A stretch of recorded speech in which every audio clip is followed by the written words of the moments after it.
بسم الله الرحمن الرحيم.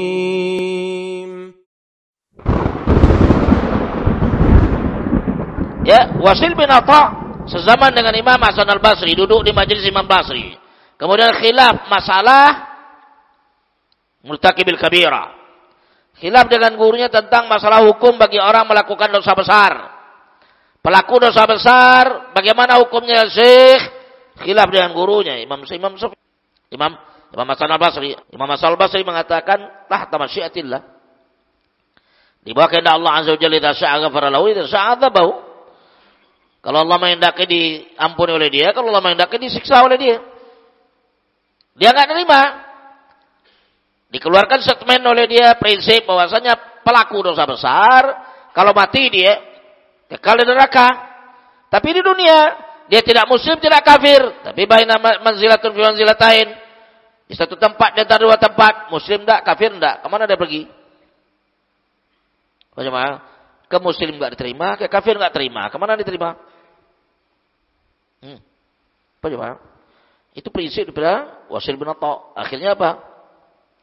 Ditinggalkan majelis gurunya, dibuat majelis di tiang lain oleh dia. Itu kata Imam Syafi'i Tsauri, i'tazala anna Wasil bin Atha. I'tizal, menjauhi, menghindar daripada kita Wasil bin Atha, sehingga buat majelis dinisbahkan kepadanya majelis ya Mu'tazilah dan mazhab Mu'tazilah. Ya, mazhab Ahlul Bidah. Ya, manhaj yang bersandar berakal. Paham itu? Kemudian wan nusuk fasid. Muncul di negeri Basrah tersebut adalah nusuk fasid. Ahli-ahli ibadah yang rusak, sufiyin. Ya, sufiyin, para sufiyin muncul di Basrah. Banyak dulu. Dia menggambar sebagai abid, zuhad, atau orang zuhud, wara' sebagainya. Baca makhluk, tapi sudah gulu. Melebihi daripada sahabat Nabi kita Muhammad SAW. Sampai-sampai itu melihat di kalangan para sufiyin. Yang paling antik sufi itu. Ya. Dari Basrah munculnya itu. Ya. Demikian juga kata beliau. Wantasara ba'da dzalika fi ghairiha. Muncul setelah itu ke negeri yang lain. Wasyam, negeri Syam. Ya. Di situ muncul an-nasbu wal qadar. An-nasbu adalah orang-orang yang membenci Muawiyah. Ya, nasbu itu adalah pembela Muawiyah. Pembela Muawiyah, nasab. Ya. Nasibun itu nawasib itu adalah kelompok yang pro kepada Muawiyah, melecehkan Ahlul Bait. Lawannya di berseberangan dia. Ini munculnya setelah perang Siffin. Setelah perang Siffin di Syam itu. Sebab yang di negeri Syam dulu Bani Umayyah di mana? Negeri Syam, Damaskus. Wa amma tajahum fa inna ma dhahara fi nihayatil Khurasan. Ya, wa syarrul bidah. Dan ada pun tajahum Jahmiyah, Jahm bin Safwan. Firqah Jahmiyah. Ya. Firqah Jahmiyah, firqah yang mengatakan Allah tidak ada atau Allah ma'dum.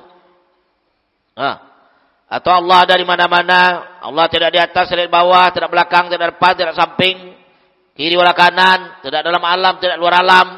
Itu Jahmiyah itu. Dan dipegang oleh Asy'ariyah sebagian dari ini. Rahmatullah muncul di mana? Khurasan daerah Iran. Di situ munculnya Jahm bin Safwan tersebut dan dibunuh oleh para pemimpin pada masa itu. Wasyarrul bidah. Dan Jahmiyah adalah merupakan bidah yang paling jelek.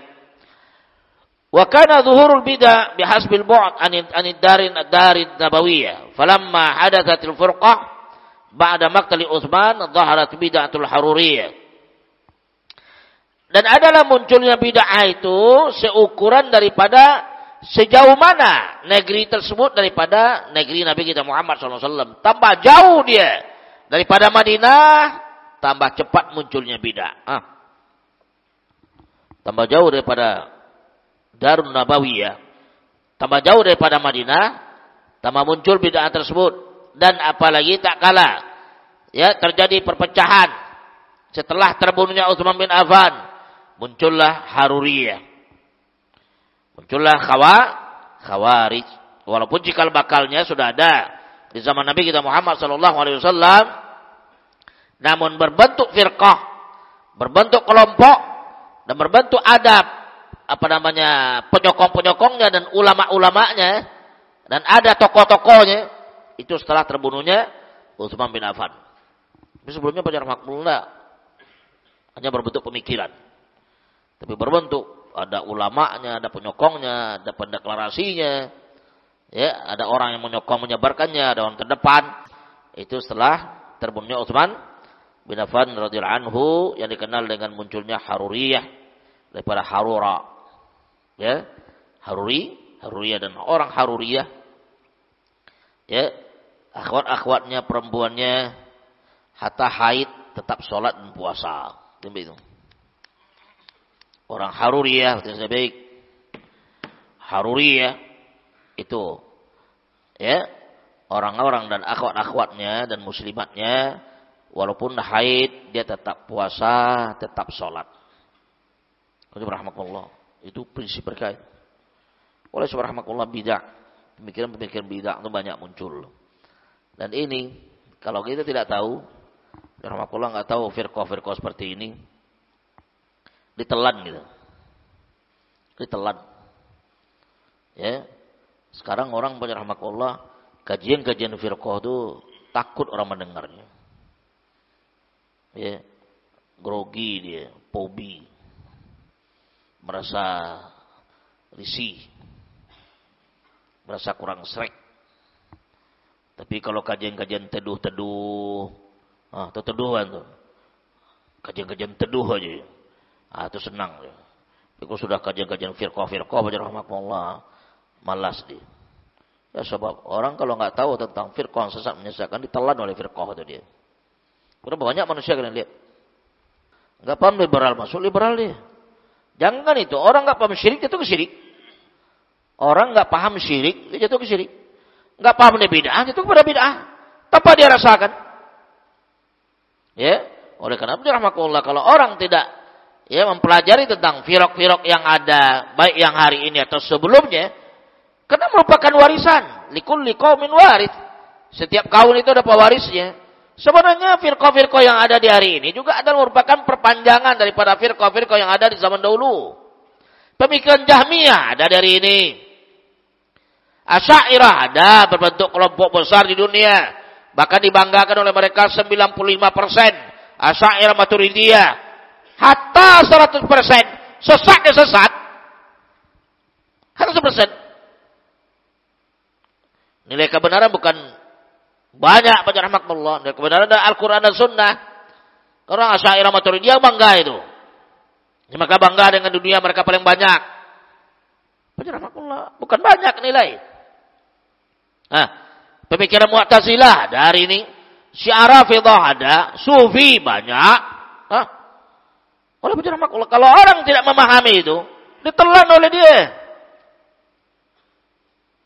Banyak orang menyimpang. Jangan demikian baca rahmatullah, berbanyak orang yang kita dengar hijrah. Dia tobat. Atau dapat hidayah. Silakan dapat hidayah. Ya, dapat hidayah, dapat taufik kepada Allah Azza wa Jalla, kepada sunnah. Tapi kemana perginya baginya? Kepada khawarij. Dapat hidayah pada sunnah, dan ke khawarij dia.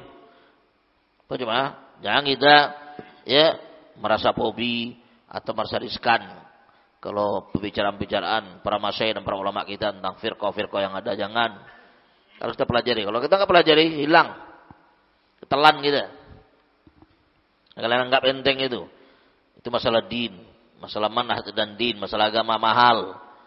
Ya, kalau nggak kita cerna, kita tidak belajar, tidak mengetahuinya, rahmatullah, bisa kita terseret kepadanya tanpa kita rasakan.